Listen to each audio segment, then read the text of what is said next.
This episode is brought to you by Experian. Are you paying for subscriptions you don't use, but can't find the time or energy to cancel them? Experian could cancel unwanted subscriptions for you, saving you an average of $270 per year and plenty of time. Download the Experian app. Results will vary. Not all subscriptions are eligible. Savings are not guaranteed. Paid membership with connected payment account required.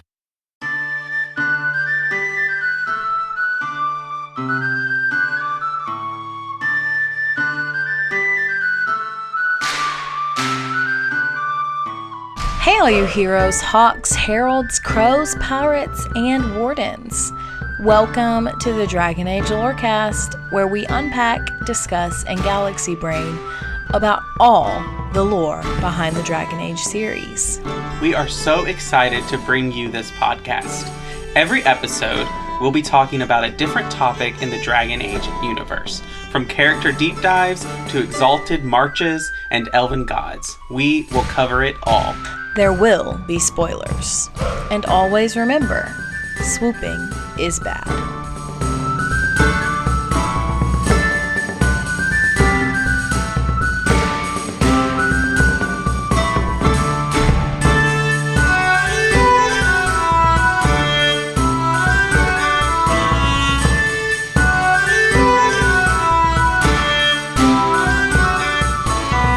Hello and welcome to the Dragon Age Lorecast. One of these days I will say this and remember which show that I am on. Welcome to the Dragon Age Lorecast, where we talk about Dragon Age and its lore. I'm one of your hosts, Austin, also known as Teacup, and I'm here with my beautiful co-host. I'm Shelby, or She-Cup. Thanks for the compliment. I won't roast you back. Okay, thanks. I have a great personality. Anyway, I didn't say that. We are here to talk about Dragon Age with our lovely patrons. It is our monthly patron chat. So we have our patrons here. So I will let them introduce themselves, which first up is the Crimson Knight. Hello, I'm the Crimson Knight, or Steven. And then we have LVCC13. Hello, everyone.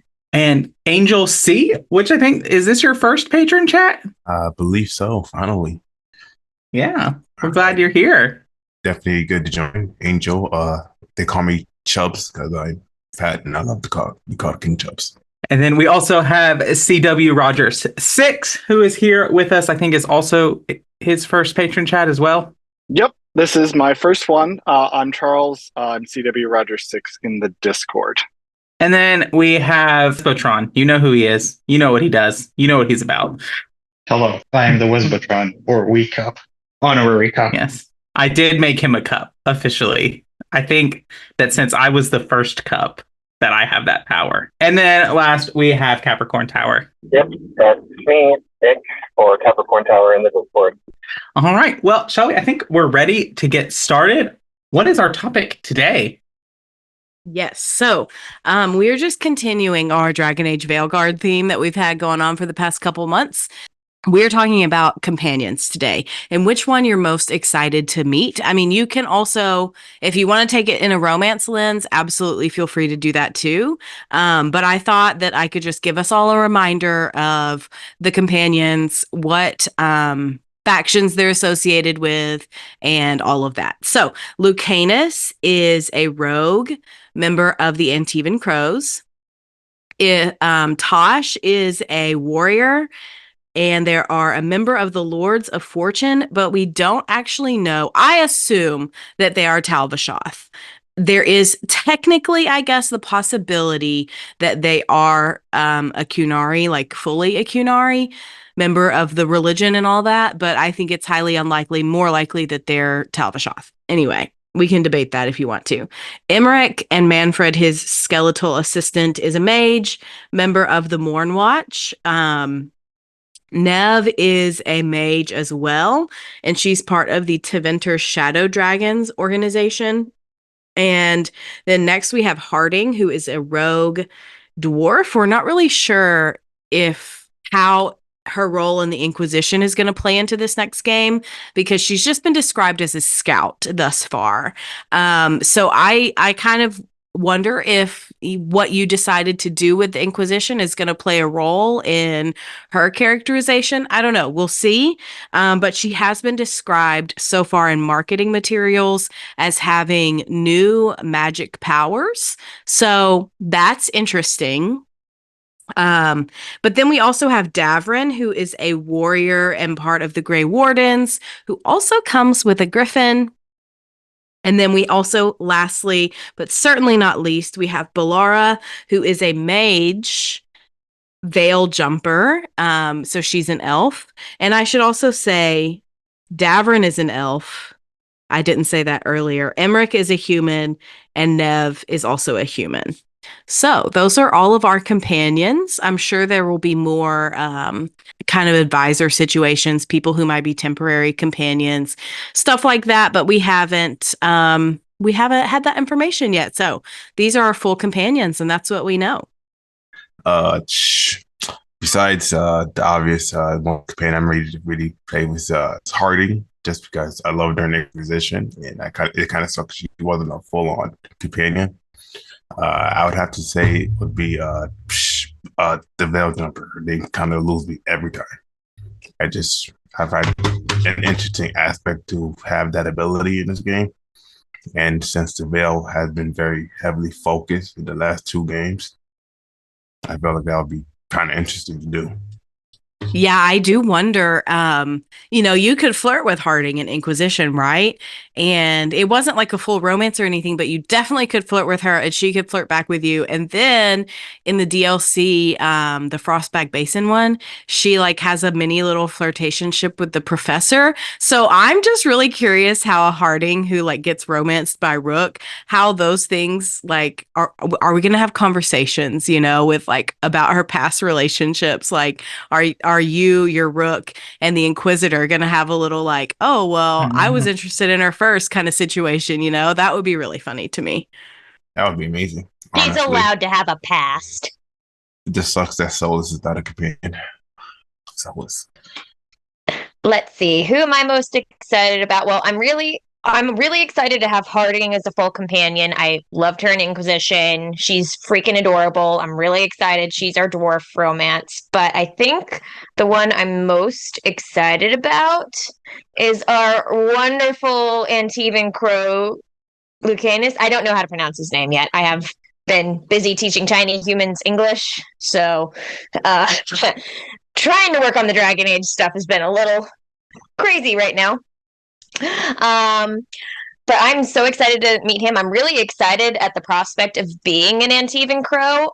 I've kind of been fascinated with them since Dragon Age Origins because I love Zevran. I think he's a great character, and the Antivan Crows are just so messed up that I'm really excited to see how all of that's going to shake out. Plus, I know I'm going to romance him. Like, I always want the broody type, and he just looks broody. I am so excited to have another Antivan Crow. I miss Zevran so much, and I feel like Zevran's story did not get a full conclusion, and I'm really curious to see if we get any kind of mentions about him or any codex entries or like just anything to see if he's still alive or, what happened to him. I would love that. Doesn't he turn up in Dragon Age 2 and then he's mentioned in like war table stuff? I was going to say, they keep bringing him up and then not giving like any conclusion to his story. Yes, I personally, this is my hot take. This is not a hot take. I ignore his appearance in Dragon Age 2 because he looks so totally different. I just pretend that is a completely new person. Because I don't know what they did to him, but he looks terrible and I don't like it. But then you're right. He does appear in like a brief mission in Inquisition, which great, but also like what happened next? I would love to know that, especially if we go to Antiva. Like, please just let me see him he can be old and grizzled and I'll be fine with that. Please. But also, Lizzie, I Yes, I didn't see you respond to my chat, but just for the listeners, it is pronounced Lucanis de Morte, which I mispronounced like when we first learned about him. So I've been pronouncing that wrong for years. So it's been a little bit of a learning curve to get that down right. So just for everybody who's listening, that is how you pronounce his name. All right. I guess I'll go next. It's been kind of a toss up between Davrin and Emmrich for me, mainly because of their companions. Like we get a griffin and a skeleton.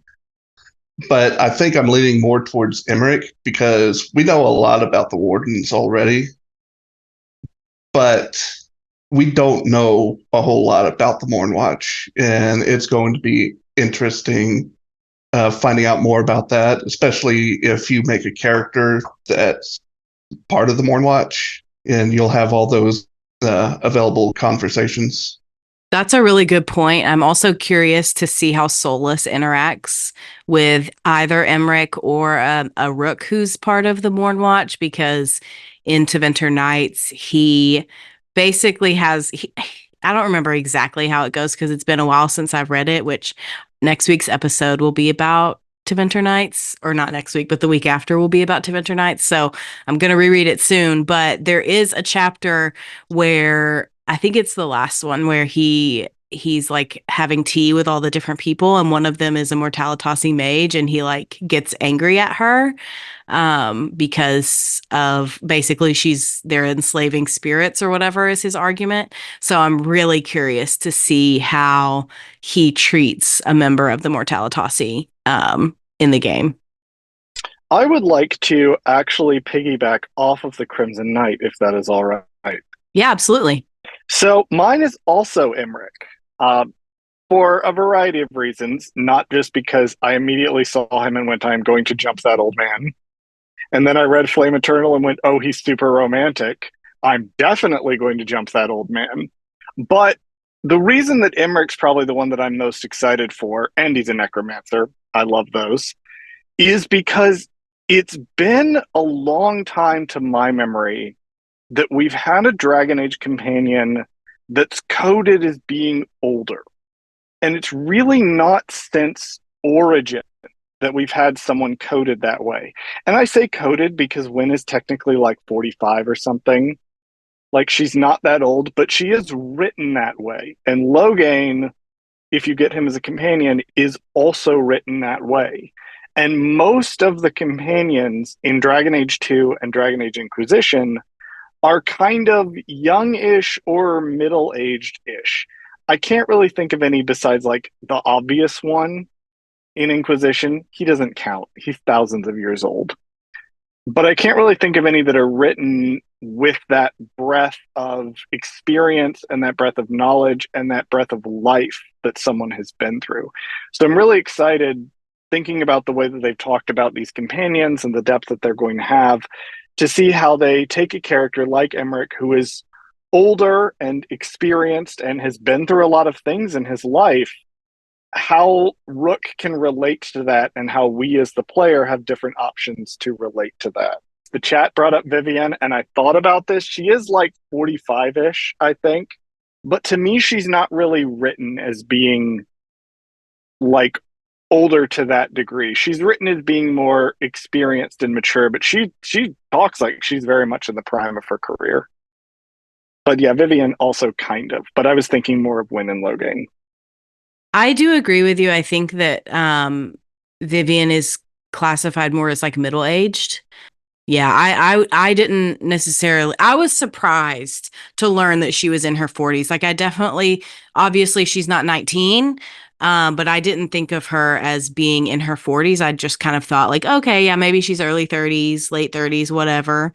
So I agree with you. I don't necessarily think she's classified as older, but I will say I fully expected the older companion in this game to be Strife, the elf, from Tevinter Nights and the Missing. So I was really surprised to see Emmrich. Maybe we'll still see Strife as like a cameo or temporary companion, whatever. But I do completely agree having an older companion definitely, I think, just gives it a little bit more nuance and depth to the game and to the relationships that the companions can have. So that'll be fun. I was going to say, I need Vivian's skincare routine immediately. I need Yes. 5 hours of skincare content from her, because whatever she's doing, she looks flawless, and I want to look like that when I'm 45. Or lesion spas and the blood of her enemies. I had a quick question. In Veilguard, is Varric not like a full-on companion like the other ones, or he's more on a role like he had in I'll say Dragon Age 2-ish? I mean, no, he was a companion in 2. But he's not full-on companion in this game? Yeah, he was a full companion in 2 and Inquisition, but I don't think he's a full companion in this game. They showed him obviously in the footage, right? But when they kind of introduced the companions in that trailer, he was not included. So I think he'll be more of an advisory role. I'm also concerned for his safety, frankly, in this game. I was having a full-on conversation with Toby about that Detroit Swing stream, and the way the trailer looked and how Souls destroyed his Bianca, I have very high concerns that he may not make it through the game. I kind of hope that doesn't happen, because I feel like if one player in the whole universe needs a massive vacation, it amounts to tons of alcohol, it would be him. That's very fair. But I feel like, I don't know. I think there are ways that they could resolve Varric's story in a healthy way, but I don't know. I just feel like he deserves his happiness. Like, he's been pining after a married woman for how long? Like, maybe the destroying of Bianca the weapon will make him move on from Bianca the woman. I don't know. We'll see. I just hope that Varric gets to live his happily ever after and not have to keep solving the world's problems that he unfortunately feels responsible for, even though he's not. But this is not a podcast about Varric. So I think since it's almost 7:30, Austin, we can go to our mid-break. Yeah, let's do it.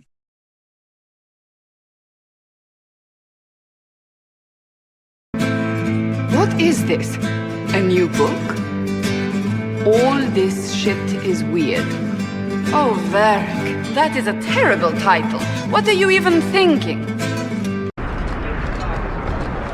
That book you were reading this morning, Hessarian's Spear. I don't think he had a spear in the legends. He does in this one. Read the description. Andraste knelt before no man but her maker. But she hadn't counted on the Archon Hessarian. Can Hessarian penetrate the tight-knit defenses of the warrior prophetess? Will she be prepared to face the full blast of his power? Wait a minute. Isabella, this is a vulgar thing. You want to borrow it? No! You sure? It has pictures. Not listening, I'm not listening. Yes, but it could also have Hawke's signature on it. Welcome to the middle of the show, where we talk about all the things going on in the podcast that do not have to do with the lore of Dragon Age, and it's here where we thank our patrons, like our patrons here. We also take time to thank our first patrons, Genesis and Lisa M. You can sign up and join these chats if you sign up at patreon.com/DA Lorecast. Also, a great way to support us is to leave us ratings and reviews on Apple or Spotify. If you leave us 5 stars and some kind words, we will read it out on a future episode of the show. And we do have a review to read from Apple. It says, "Love this pod. So excited for a Dragon Age summer, and this is a great way to get me in the mood." And that review was from Miss Epic. Thank you so much for that review. And the last thing is, you can pick up your merch on our website. You can go there and get all kinds of Dragon Age merch. If you want a shirt with Varric's face on it that says "girl dinner" or "boy dinner," you can get it, and it can be yours.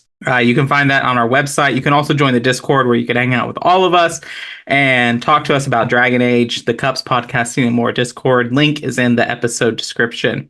And with that, that's all I have for the mid-break, Shelby. I think we're ready to go back into it. All right, let's get back into it.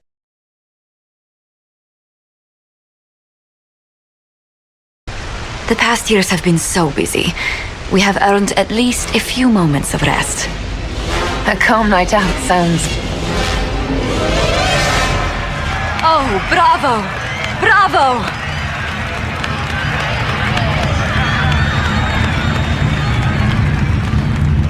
Was the woman in gold playing a king? Who was the man in feathers?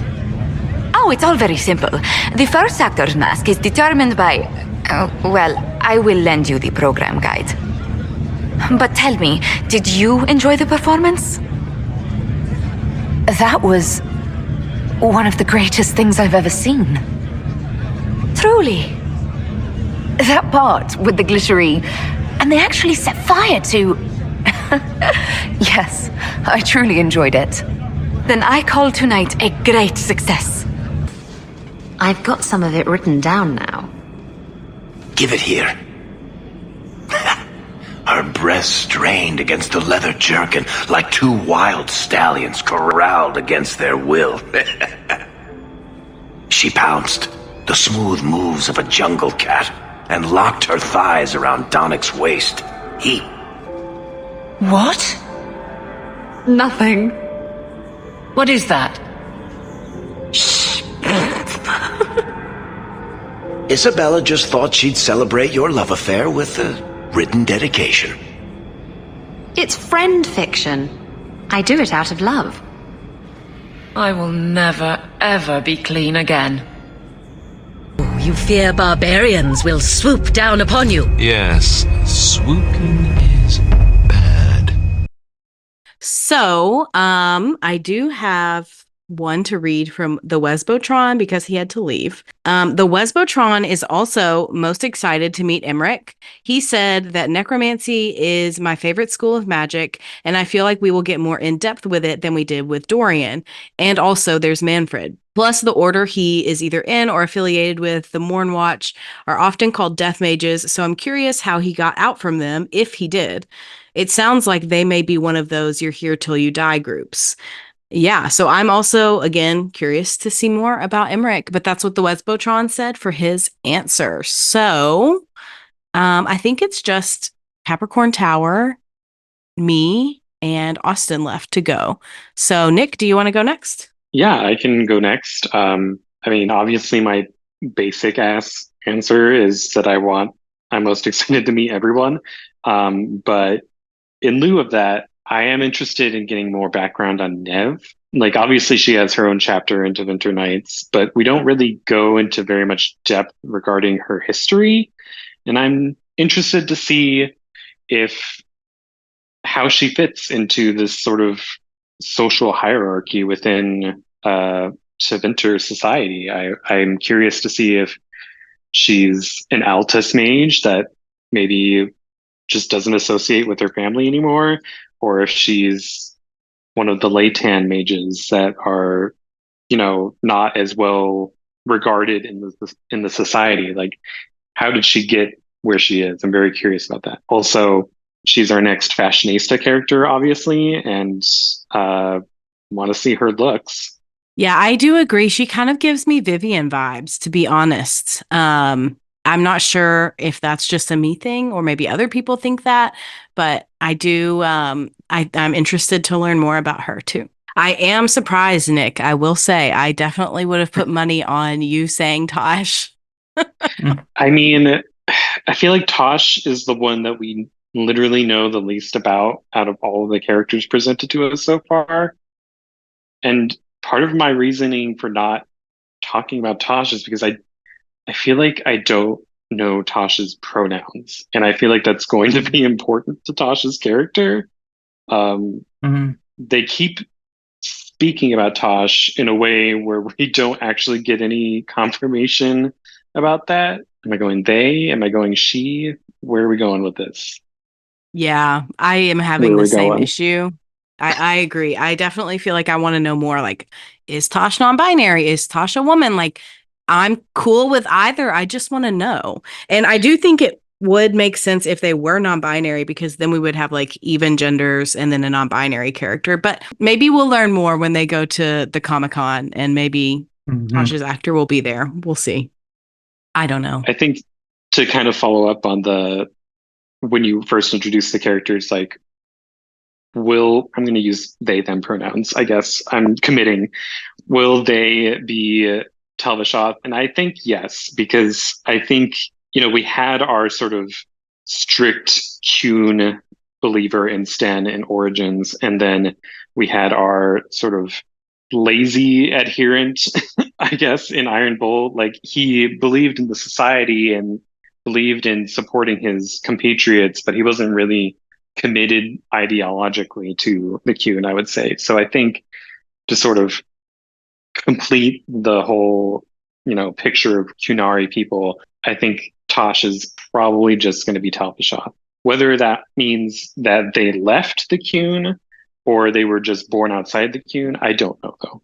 Yeah, I think I agree very mumuch because, I mean, if you think about it from a logistic perspective, like, it makes logistical sense that Iron Bull could have been a Ben Hasrith on his own, doing his own thing, creating his own company of mercenaries because he's doing his own thing. But I find it much more difficult to believe that a Kunari would actively send a member who's still a practicing member of their belief system to be with the Lords of Fortune. Of all groups, I feel like that one is the one that's like the most, they're kind of degenerates, like, they're pirates. Like, they don't really fit in with the Kunari way of life. So I feel like it's much harder to argue to send a member of the Kunari to the Lords of Fortune. And what would they gain from that anyway? Maybe money? And do they even need that, So correct me if I'm wrong, but the Lords of Fortune are based out of Ravane, and Ravane is still Kunari, right? I don't think it all is. Parts of it are for sure, but I think that there are parts of Ravane that are still controlled by other people. But Ravane is also, remember, the land where there's like the hedge mages that kind of just live outside of the circle. So I definitely see Ravane more as like kind of a melting pot of many different cultures. So I find it hard to see the Kunari really being able to take over the whole land anyway. But I don't know. I don't know if we even actually know the answer to that question. I bring it up because I'd be very curious to see, because Nick was bringing up the idea that of somebody born outside of the Kuhn. It would be really interesting to see somebody born outside of the Kuhn, but in a Kunari, the religion area, like Ravane, somewhere that they've never been to Saharan, they've never been to Parvalin. That would be a really interesting thing, I think, if they went in that direction. But at this point, I'm just wildly speculating about what this character might be that we know nothing about.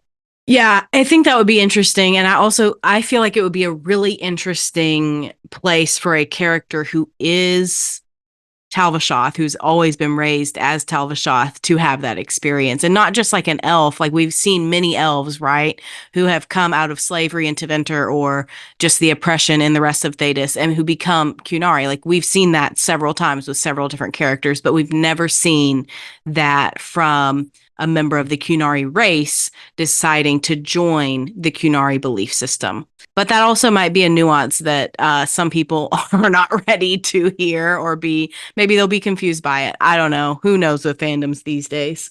Austin, do you want to go next? I think it's just you and me.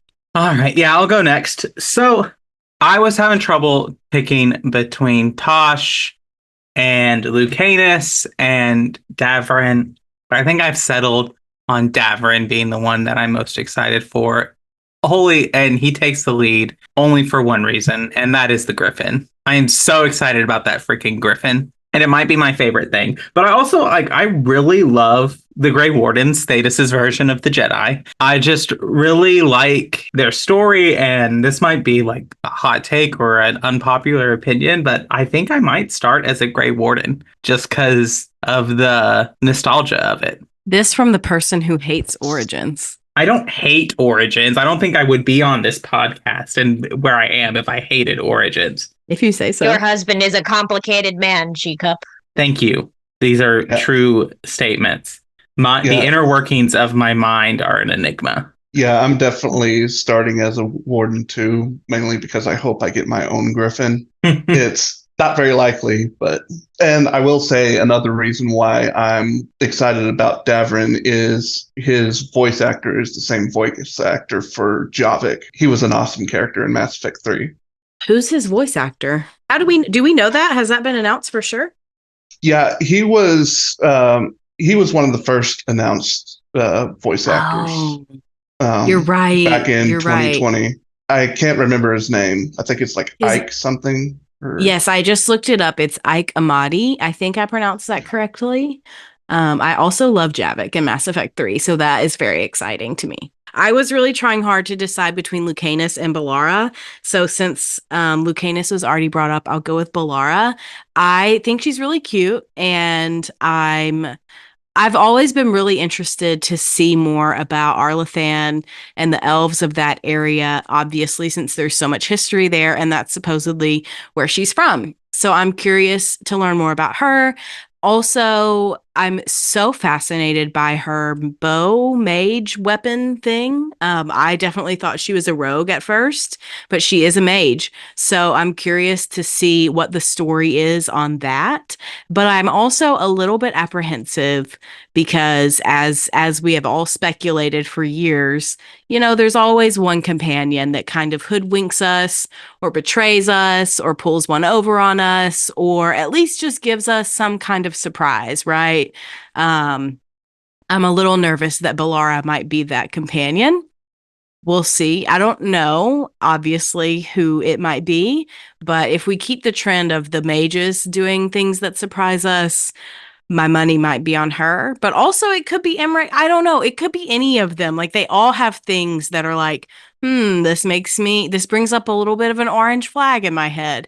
So I don't know. It could be Bellara. It could be anyone else. But I'm really excited for her character also because she will be the first, Asian coded character in Dragon Age, which I think is a really good step for the franchise. And I do feel like all of the companions, they represent as many people as we possibly can, right?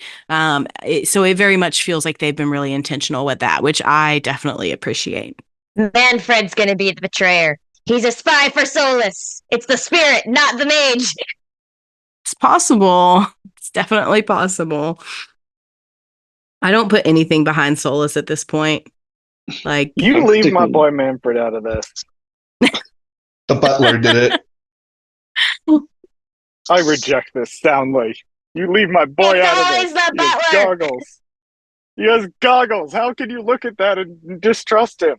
Come on. Because the eyes are the windows to the soul. I will say I am curious to see how our answers change when we get more information, because I do feel like we're running on bare minimum right now. And I feel like any of our answers could change. I mean, maybe I'm the only one that feels this way. I don't think so, though. I feel like any of our answers might change when we hear like who's voice acting these characters. Like if Ezio's voice actor, Roger Craig Smith, is voicing Lucanis, like, it's over for Bellara. Like, I'm so sorry. Like, it is all him. So I don't know. We'll see. I just wanted to learn more, have more information. That's where I'm at. Please make her let that happen. Oh my God. Yeah, that would be pretty awesome. But who knows? Who knows? And I also keep saying to myself, like, people are always talking about these big name voice actors on like Twitter and stuff. Yes, I'm still on the hell site Twitter. Please don't at me about it. But I feel like people are talking about these big name voice actors, and my gut reaction is like, oh no, they're too big. Like, they're not going to come to Dragon Age. But then I'm remembering that it's rumored that Hans Zimmer is doing the score. So if they have Hans Zimmer money, they can have, Roger Craig Smith money for voice acting. That's my take on it, at least.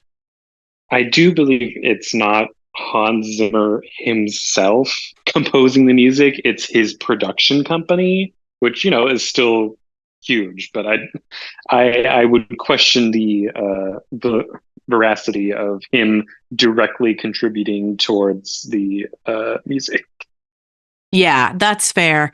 And Trevor Morris, who did the music for Inquisition, did say on Twitter that it was something like they left me for Zimmer and Co.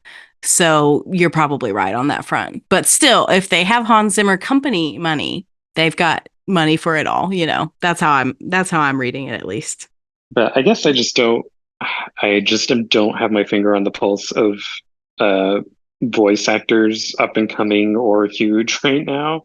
I feel like I'm in a way Inquisition kind of like kickstarted in some ways some people's careers. Like I know that was one of the first like big jobs for the Josephine's voice actress who went on to voice multiple people in Fire Emblem, Three Houses, and all of that. So I think it could still be relatively unknown people, and this is sort of their launching pad.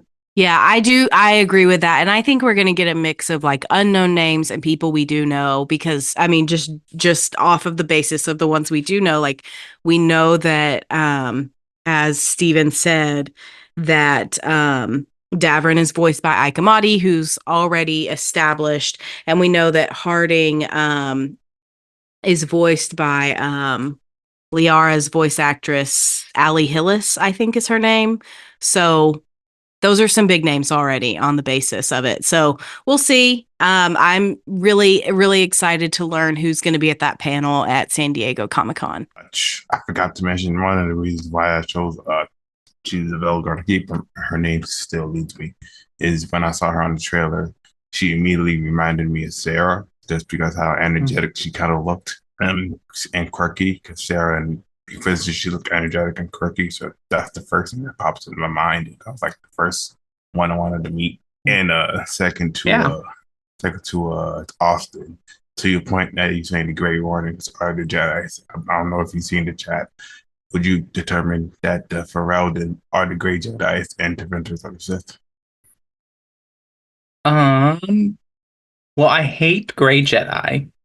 If you want to know why, if you want to know why, you can go listen to the Holocron Histories podcast. I would say, yeah, probably Teventer might be the Sith. Yeah, I'd probably stand with that. They're kind of the boogeyman of Thetis. There, I feel like they kind of like a mix of like, I'm not bad, but we're not good at the same time. We just do what we need to do for the sake of the world. I have thoughts, but if you want them, you can get them on the Holocron Histories podcast on our episode of Grey Jedi. Well, with that, I think we're ready to wrap up. So I'm just going to go in the same order I did for y'all to introduce yourself. You can plug anything you got going on, let people know where they can find you, all that stuff. So we'll start with the Crimson Knight. Crimson Knight on Discord. I got nothing else. LVCC13. I am LVCC13, and you can find my voice in the Avengers audio drama on Spotify, Apple Podcasts, and a whole bunch of other podcatchers. You can also catch me on Twitch. Sometimes I'm working on getting an actual schedule made up, but it's going to be sporadic. But I am back streaming Dragon Age Inquisition on Twitch under LVCC13. All right, Angel C. Angel C on Discord. I go by Angel C as well, so it's very simple. Follow this Discord. It's an amazing community, fun podcast to watch. You can find me on Twitch under King Chubb 010. I try to do my best, but mind you, I work 2 jobs. So. All right, and then CW Rogers 6. I have so much that I do with my life. You can find me on any social media platform worth having, and a few that aren't at CW Rogers 6. C as in Charlie, W as in W, Rogers 6, especially on TikTok, where I actually make Dragon Age content. And we're going through all of the Dragon Age media in chronological order. We just finished Stolen Throne. We're about to start on The Calling. And then for just fandom-specific stuff, if you are a Star Wars fan, I am one of the co-hosts of the Gold Squadron Gaze podcast. And I'm also a cast member on the Star Wars High Republic TTRPG podcast. I play a character named Win. So you can check all those out. All right, awesome. And then last but not least, Capricorn Tower. Yep, Capricorn Tower. I post things in the Discord mostly. Don't have anything else going on. Thank you all for being here. It's great, as always, to have this chat with you all. Thank you all for listening to the Dragon Age Lorecast. We'll see you next time.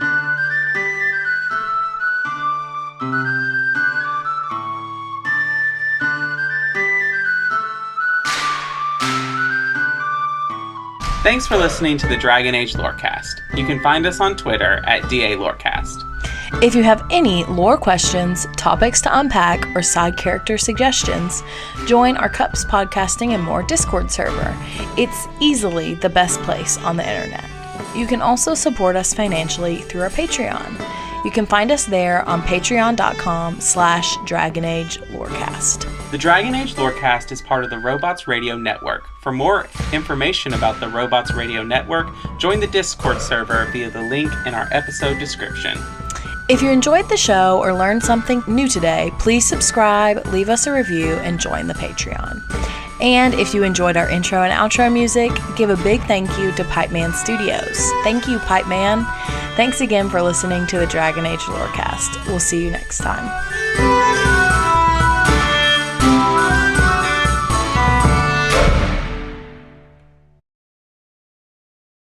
Ever wanted to be a content creator but had no clue where to begin? Come join me as I sit down with content creators that have already faced the challenges you're up against, as they discuss the tips and tricks that help them be successful. Here on The Content Creator's Guide, available wherever podcasts can be found.